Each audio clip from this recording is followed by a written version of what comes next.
ndax duñ koy jàppale. Le Sénégal c'est le pays de souffrance, manque d'assistance, déficit d'espoir et d'espérance, en telle sorte que les gens quittent leur pays pour avoir aidé père et mère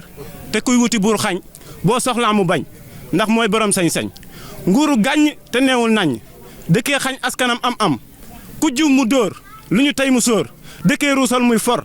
xolu buun melokaanu soxor xam nga ni lii mi ngi bëgg a nuru soxor ñaata yoon ak ñaata fan suñu ndawi dëkk réer si géej gi ñuy wax état boobu ba léegi jigul Dembo Njaay ay ndaw yàq ay fooy mu yebal lan lu toll si ñaar fukki oto ak i policier ngir jàmmoorloo ak ñun kon kayit moo gën a fort bakkan. Fass Boye moom affaire yi métti na fi métti goo xamante ni mooy loolu daal waaw ñun ay chauffeur taximan lañ nag fii lañ nekk di fi liggéey di fi daan suñu doole suñu ay xarit suñu ay gaañ yëpp yaa ngi dégg fii lañ nekkoon ak ñoom tey ñu ngi nii dem ci gaal yi des fa waaw gisuñu leen dégguñu leen xam nga loolu dafa métti trop waaw mais état nañu gëstuwaat bu baax xam ni métti na daal lii moom métti na ba fu métti yam suñuy xol tooy na boo xamante ni xamuñu sax par exemple noonu la quoi waaw mais.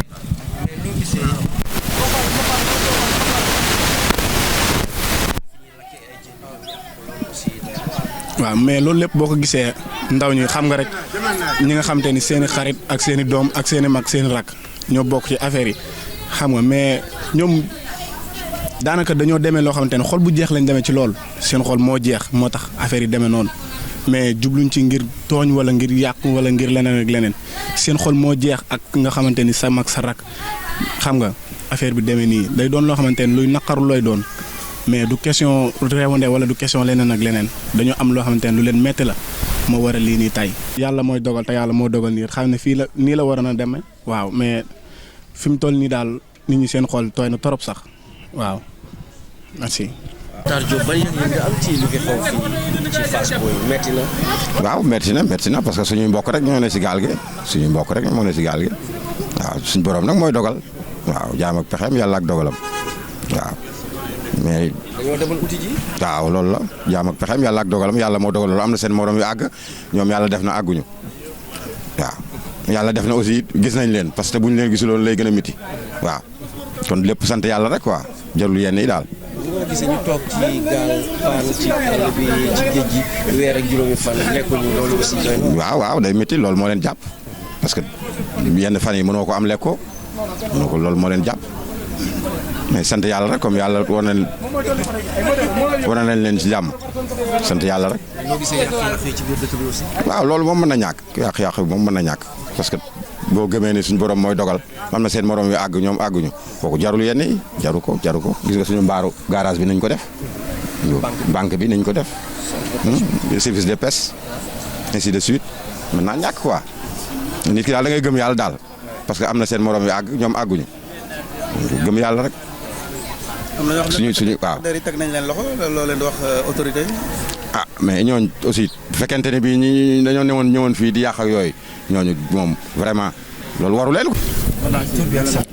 waaw man Abdoulaye Niang laa tudd dëkk Fass Boye nekk en même temps président des mareyeurs ma commencé waa tudd bi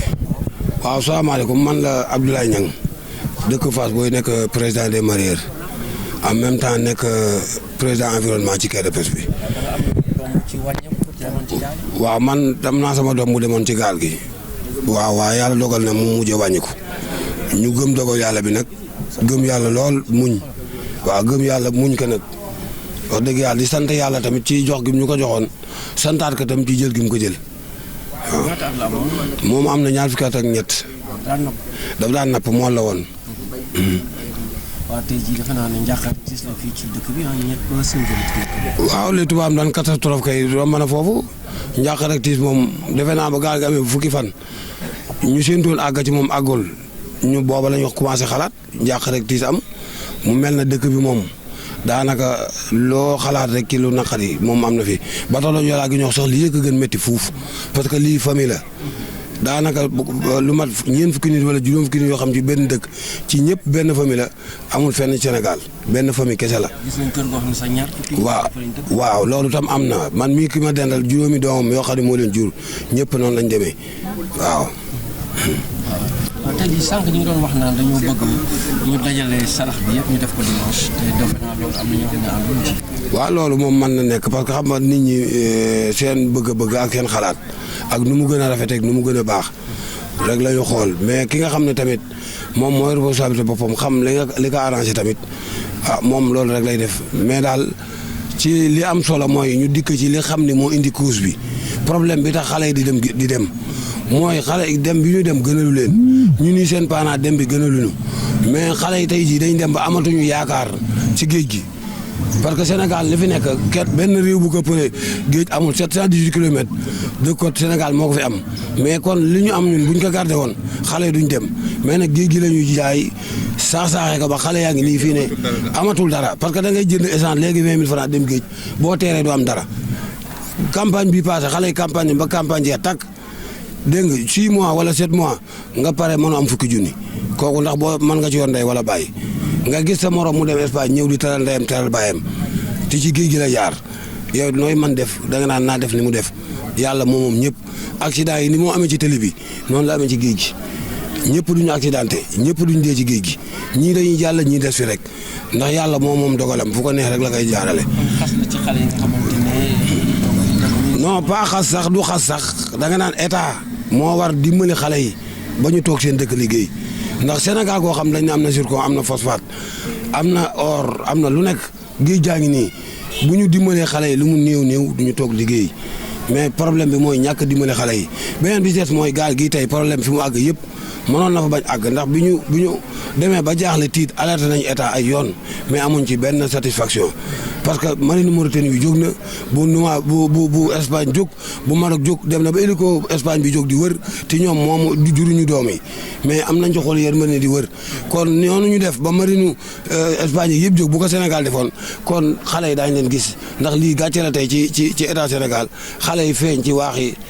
Cap-Vert mu wóor leen ni kon ñii seen biir géej gii lañ nekkoon ñaar fukki fan ak ñett xale yi nekk dund ci souffrance ci lu metti ñàkk a lekk moo rey xale yi leneen reyu leen kaa gi suuxul deful dara dañu dem di toog ba seen lekk jeex tàkk amatuñu lekk di naan ndoxum géej nag ku ne xam nag moo la ci am ku ci yàgg naan dee rek ndax say buti say tafaloo saa boo ko naanee dee man mooy sama taaw man naa ne ba mu juddoo ba léegi masuma gis lu ma naqari ci moom wax dëgg yaa sama loxo masu ko dal masuma ko tere dara it ba mu def ko masul nekk ci fi caaxaan loolu daal xam naa ko ci moom di ñaan yàlla rek yàlla yóbbu ko ci àjjana yi gën a kawe ci musal ko ci set loolu daal laa xam waaw beneen bi ci des it mooy lii fi xew démb ñu indi fi fukki camion ak juróom yoo xam ne ay gendarme la am na lu ko gënoon fuuf bu ñu ko déparé woon ci seeti xale yi defe naa duñ fi indi ay camion ay gendarme lii ñu fi indi amul benn njëriñ gendarme yi ñu fi indi xale faat xamuñu xeex xamuñu xuloo tojuñu yàquñu seulement nag démb booy am nañu leen naqari mag mu dëgërul sax defe naa ne mën nga def leneen waxuma la xale kon loolu bu amee ñi dëkk ci dëkk bi nekk ay autorité dëkk bi ñoo war jëlale war jéggale xam ne ñii seen xol fees ñu war xam ne ñoom ak lu ñu leen mën yàqal mënu fay benn bakkan kon bu loolu amee ñoom ñoo waroon jëlale xam ne kat bakkan a gën a foor kër ndax kër mën ko liggéey te bakkan bu demee du ñëw kon loolu yëpp lu metti la daal ñu ngi ñaan daal état mu delluwaat geesu askanu mool sonn nañ trop géej gi bu ñu ko defaraatoon teg ko fi mu war tegu bateau étranger yëpp ñu dindi seen licence yi ressource bi delluwaat ci géej gi xale yi du ñu dem fenn dañuy toog liggéey loolu daal laa xam ni moom laa amoon comme kàddu. man Maam Boy dëkk Fass Boy. da ngaa demoon ci gaal. waaw demoon naa ci gaal gi la 24 la ñu tëmbe woon fii ci Fass Boy am 11 jours ci géej gi bi ñu dawee ba am 9 jours ci la sunu essence jeex. ñu yol 2 jours yoo xamante ni ñu ngi ci ndox mi di xaar yàlla parce que boobu suñu essence jeex na mais bi ñu amee 11 jours ci lañu benn boto gis boto espagnol mais boto bi ñu gis moom farunu ndax tax ñun gis 9 heures la ñu gis nekk fa ak ñun ba 10 heures ci guddi mais boobu mi ngi woo benn boto marocain pour mu jël ci ñu ci lañ dugg ci boto boobu ñun ñëpp mu teeral nu Maroc. mais biñ teeree ci Maroc tamit booba am nañu sonnoon ndox mi yàq na seen yaram yi nii mais biñ teeree Marocain yi wax dëgg fa neex fa yàlla toppatoo nañu foofu ñi feebaroon ñu yóbbu leen ñu faju ñu ne ñu wutal leen sambur jox leen matelas ak sër ñu tëdd foofu mais bi ñu amee 4 jours xam nga 5 jours am na ku fi ñëw consulat bi ne woon foofu ñëw yéenay gaalu Fass Boy bi réeroon bi ñuy déclaré tey la am 27 jours ñu ni ko du ñun parce que ñun 11 jours lañ am teer du ñun. kon gaal gi yemoon téeméer ak lu teg li moo leen jiitu. moo nu jiitu. yéen le 24 juillet ngeen. waaw gaal googu bi mu amee 14 jours ñun si la ñu départ. ñoom le 10 la ñu demoon. ñoom le 10 lañ yéen ngeen dem le 24. parce que ñun bi ñuy dem ndax suñu ay rakka nga si mais boobu marine espagnole bi tëmb na pour xooli gaal gi ñun suñu yaakaar ñu ni marine bi bu tëmbee fu mu jaar dina ko gis ndax tubaab ak seen matériel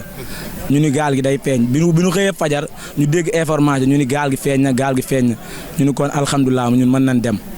parce que ñu bare dañuy am yaakaar ni gaal gi day feeñ parce que gaal gi li fi newoon si mool li fi newoon si ñoo xam ni ñun yaakaaruñu woon lii dina am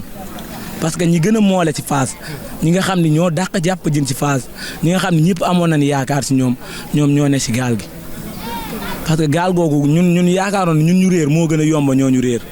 parce que ñooñu xam-xam bi ñu def si géej bare na boo yoo xam ne ñoom ñoo leen jàngal géej ñooñu mbir mi metti na lool. ñoo newoon si gaal gi réer Cap Vert waaw ñoo newoon foofu ñi nga xam ne ñoo xarañ te ñoo gën a moole fii mbir mi metti na lool mais ñun bu ñu waxee état xaw nañu seetaan si benn côté parce que bu ñuy wax tamit nañuy wax dëgg gi ndax marine espagnole tëmb na ak hélicoom xool géejam gisul marine marocain tëmb xool géejam gisul waa ñun suñu réew lan lay jariñ te ni seen réew na tëmb parce que am jaamur yi nga xam ne da leen di fekk ñoom ñoo ñuy ñëw dinu dimbali asama ak sa réew mbir bu amatee amul ba muy dem tàgguwuma ndax bakkan moo gën a foor ay bakkan ay 100 nangam personnes ñu le la sa doomu réew ñu ngi si biir géej gi boobu waroo xalaat ba muy dem tàgguwuma ay lii laa sa doomu réew lan bu nu deewee sa réew la laal parce que metti na lool da ngay dugg si kër gis famille lépp dee te amaana bu nu état bu nu jàppale woon nun kon lii du am parce que bi mu amee 17 jours si lan la déclaré ngay bàyyi noonu ba lii am nga ni ñoom ñoo ko teg seen bopp dëgg la nattu la mais état seetaan nanu parce que Fass lan lay jariñ état Fass mooy dundal état mais état dundalul Fass géej gi li muy génne amuñu port bu baax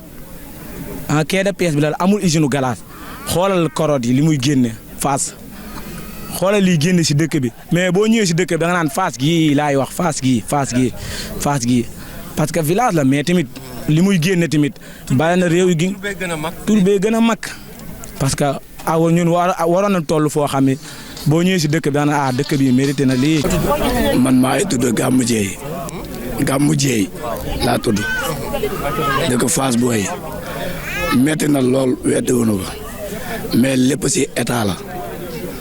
ndax marine Espagne bi mu tëmbee dragué 3 jours gisul Maroc li mu nuy bañ dragué na 5 jours ba dugg suñu géeju Sénégal gisul ñu ñëw wax état wàcce si suñu tefes waxanteeg état ndege état suñuy njaboot ak suñuy mbokk ak suñuy mag ak suñuy rak ñoo nekk si géej gi état jëlal sa matuwaay nga wëral ni suñuy mbokk moom état jamono boobu bu jugoon lii nii amaanam dana am sax ndax mënul ñàkk ndax kullu nafsin zaa'iqatul la yàlla wax bakkan bu ñam dund dana ñam dee ndax dee la yàlla jëkk bëdd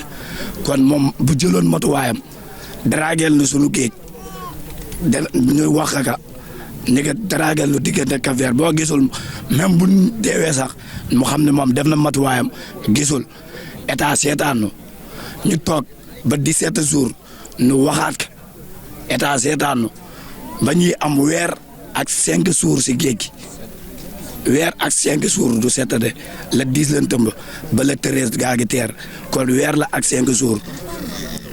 état seetaan loolu plus que 140 personnes yi teg ba dégg ñu la ay 7 personnes moo des ak ay 8 loolu état daf noo seetaan ba pare ñu jëwaat di yëkkatuwaat ñi nga xamante ne ñun ñoo waral yeesalaat dëj bi war si waat jëlaat suñuy matuwaay ñoom ñu jàppaat ñooñu di tëj ngir lan chef de maire moom moo waral loolu xam ma nu ne gars yi waxee moo de Samba la xaw ma moom si ñu matuwaay boobu moom moo waroon jëkk jël matuwaay boobu wax état seetal na suñuy mbokk sur géej gi même bu état demul mu solal nu ay essence lan ko wax ñun danañu xam nañu géej xam nañu yor nañu GPS yor nañu ay programme bu nu demee si programme yooyu gisuñu ñu xam na ne def na devoir am kon lii nii bu amee moom état instant bi ne ñun mënuñu ko wax moom mënuñu wax lu ñu koy dégg ndax ba mu waree jël matuwaayam jëlu ko kon instant bi ne ñun bu ñu ñëwaatee seeg at ñuy verser 15000 di fay permis gaal fan lay jógee ñu ne Fass Boye di teeral ay jën ñun ñuy nappi jën ñun ñoo si gën a néewle ñun ñi koy nappi si géej di laaj suñu bakkan ñun ñoo si gën a néewle état li mu siy am xamu ko karoot gi ñi koy roose ñoo si gën a néewle état li mu siy am ñi koy roose ak ñi koy jaay amuñu ko kon état la lay devoir am kon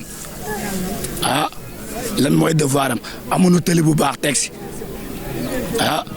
amuñu loo xamante ne nii mën nañu surveiller pour dinu garder corps fii suñu géej amuñu ko Nouadhibou am na programme mu géejam lu koy garder Espagne am na programme am lu koy garder Mbour géej sax am na lu koy garder bo zone yoo xamante ne boo fa duggee da lay jàpp kon état lan moo waral suñu géej Fass Boye mënul am loo xamante ne mën nañu koo garder mënu koy surveiller pour bu nu amee naqar moom mu fajal nu loolu kon état moom teggi na tànkam kon ñun dañu war a teggi suñuy tànk. Oui, comme vous le voyez aujourd'hui, c'est toute la population de Fass Boye qui est endeuillée. Et dans ce cas, nous, on va pointer du doigt en premier l'État du Sénégal. Parce que depuis le 10, on a commencé à alerter pour dire qu'il y a une pirogue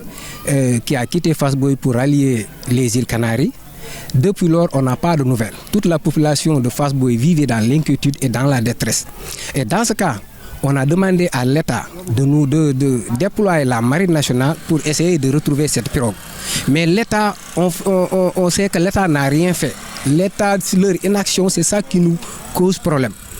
Même les Fassois qui sont en Espagne, ils ont demandé la marine espagnole. La marine espagnole a fait ses recherches, elle n'a pas trouvé. De même que la marine marocaine, elle a fait ses recherches, elle n'a pas trouvé. Mais si aujourd'hui, que ces jeunes sont des Fassois, que leur pays d'origine ne fait absolument rien, ne le recherche pas, mais dans quel pays sommes-nous? Donc dans ce cas, si cette situation arrive, on va pointer du doigt l'État du Sénégal. Parce que ce qu'il devait faire, il ne l'a pas fait.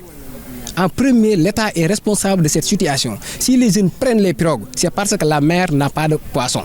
Ceux qui sont partis, ce sont des pêcheurs, ce sont des capitaines pêcheurs. Ils ont investi des millions dans leurs pirogues, ils ont investi des millions dans leur matériel. Et aujourd'hui, s'ils voient qu'ils n'ont absolument rien, ils vont à la mer et ils ne trouvent pas de poissons. Dans ce cas, qu'est-ce qu'ils vont faire? Ils ont décidé d'embarquer, ils sont partis et finalement, ce qui s'est passé, on l'a vu. C'est ça que nous déplorons. Ce sont des phénomènes qui arrivent en émigration. D'après les informations, ce sont leurs moteurs qui sont tombés en panne. Et dans ce cas, s'ils avaient, comment dirais-je,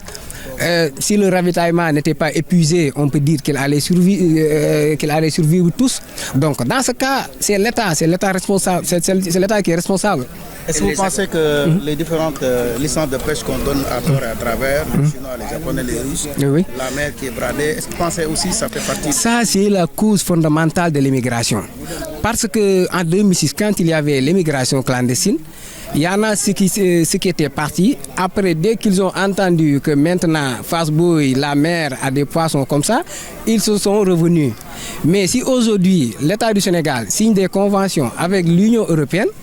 de telle sorte que la mer sénégalaise, les côtes, n'a plus de poissons, dans ce cas, l'État est entièrement responsable de cette situation. L'État est entièrement responsable de l'immigration clandestine. Si les pêcheurs n'arrivent pas à aller en Espagne, dans ce cas, il n'y aura pas d'immigration parce que ce sont les pêcheurs qui prennent leur pirogue et prennent leur moteur qui partent en Espagne. C'est tout court. Oui, c'est ça que nous déplorons aussi. Comment se fait-il qu'on a alerté sur notre pirogue qui est disparu? L'État n'a rien fait. Mais s'il s'agit de réprimer, de maltraiter, ils sont forts sur ce domaine. C'est ça qu'on ne peut pas comprendre. S'il s'agit de maltraiter leur population, les massacrer, ils sont forts. Hier, ils ont amené beaucoup de forces de l'ordre ici dans ce village. Ce que Fass Boye n'a jamais connu. Nous tous, on est nés ici, mais on n'a jamais vu cette situation d'hier. Parce que si on est dans cette situation, c'est l'État. la façon dont ils ont déployé les forces de l'ordre, s'ils l'avaient fait avec la marine, dans ce cas, cette situation peut-être n'allait pas se produire comme ça. Combien ont été interpellés? D'après, on n'a pas les chiffres, mais à peu près il y a 15, dizaines, je ne sais pas. Et les saccages opérés par ces jeunes? Oui, les saccages parce que ce sont des mouvements de foule. Des mouvements de foule, on ne peut pas les contrôler. C'est la colère générale. Toute la population de Fass Boye qui s'est levée, qui est sortie massivement pour dénoncer, pour saccager. Et dans ce cas, ceux qui sont interpellés, l'État n'a qu'à les libérer parce qu'ils n'ont rien fait. On ne peut pas emprisonner ceux qui vivent dans la détresse et dans la douleur, leurs proches, leurs familles, tous sont partis en mer, comme ça, ensuite on vient les emprisonner comme ça. Ça aussi, c'est vraiment déplorable. Le nom? C'est Adrame Wade. Adrame Wade. tur bi Alpha Sow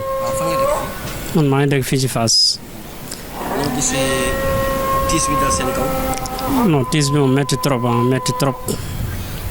métti ci dëkk bi métti ci famille vraiment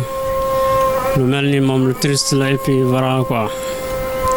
lu doy waar la quoi vraiment lu métti kenn mën na ko expliquer quoi. kër gi ñu jàkkaarloo il paraît que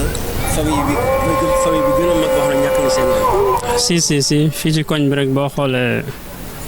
ñu fi ñàkk seen bakkan bari nañu di ay xarit di ay grand frère di ay àndandoo muy lu métti presque ça fait 1 mois 5 jours ngi nii ñi lekkuñu naanuñu tëdduñu voilà quoi ba barki dem si la nouvelle bi ñëw suñu kaw quoi vraiment muy lu métti muy lu triste ci dëkk bi. gis nañu aussi centre de pêche bi dañ koy wax centre de service. si booy démb lañ ñëw saccagé ko ñu am luñ fi taal voilà quoi muy loo xamante ne nii lu triste la quoi lu triste la ci dëkk bi parce que suñu yëf la ñoo ko moom mais tamit booy da nga leen di comprendre parfois quoi parce que c'est un peu compliqué quoi parce que nga am say mbokk ñu ne quitté nañ fi jóge fi ñu ne waa Espagne jël nañu seen marine jël seen hélicoptère wóor ba sonn gisuñu waa Maroc noonu depuis lors moo li dem nañ bay xalaat jël seen gaal dem wëri leen fexe amul lu ne jéem nañ ko quoi vraiment état bi bu teeloon jóg lii du am quoi bu teeloon jóg même bu moor di am tamit du bëri yenn bëri parce que boo xoolee gars yi booy seetlu dafa mel ni fan yi la moor yi am quoi parce que boo xoolee buñ la nee Cap-Vert indaale nañ fay moor buñ la nee Cap-Vert am nañu fa dee kon da ngay jàpp ne buñ teeloon a jóg lii lépp mën na ci bañ a am voilà quoi lii moom vraiment lu triste la et puis lu regrettable la quoi. mais fii mooy centre de surveillance de la pêche. waaw fii mooy. lan mooy seen liggéey par exemple centre bi non man aw ma ci parce que man dama mool quoi man commerçant la maa ngi jaay en face mais daal xam naa ne ñoom ñoo yor surveillance bi ñoom ñoo yor lépp lu jëm ci wàllu géej gi bateau ak yooyu quoi. de Fass Boye. dëkk bi de tey jii mel na ni dëj bu mag a mag. waaw dëj bu mag a mag a fi am dëj boo xam ne vraiment am nañ ci lu ñu naq di ñun ñëpp ndax man kenn ku ma ci ëppale amul samay sët samay doom samay jarbaat ñëpp ñoom ñoo dem kenn wallewul loolu nag ñoo ngi ciy ñaanal bu baax a baax suñu borom mi ko def xëy na moom xam na lu tax mu def ko xëy na loolu moom moo gën. bon bari na trop parce que def na ay 70 personnes la 50 nangam. bari na lool. mais yow ñi dem si sa famille. ci sama famille moom presque lu mat 30 nangam dem na ci wala lu ko ëpp quoi. faatu nañ ci waaw. vraiment ñoo xam ne maa ngi ñoom ñoo bokk lépp. pour lii gëj fii lan nga xalaat bu ñu ko defoon lii dina fi gëj. bon pour lii gëj fi daal si suma xalaatu boppam moom moo ñu dooleel ndaw ñi dimbali leen ndax xale yi sonn nañ trop dem bi ñuy dem mooy bépp xale bu foofu fii li nga njëkk wax mooy damay dem pour dimbali samay waajur rek loolu rek ngay wax te bu ñuy dem sax maanaam kilifa duñ leen yëg mais jom gi ñu am ak ngor gi ñu am ak fulla ji ñu am ak fayda ji ñu am moom moo leen di yóbbu ba bu ñu demee kër yi ngeen di romb ci ginnaaw yëpp xale yi immigration yi ñoo ko defar mais ñi moo li nekk fii kenn ku ci mën muul benn urdi amul loolu mooy poussé xale yi ñoom ñuy dem voyage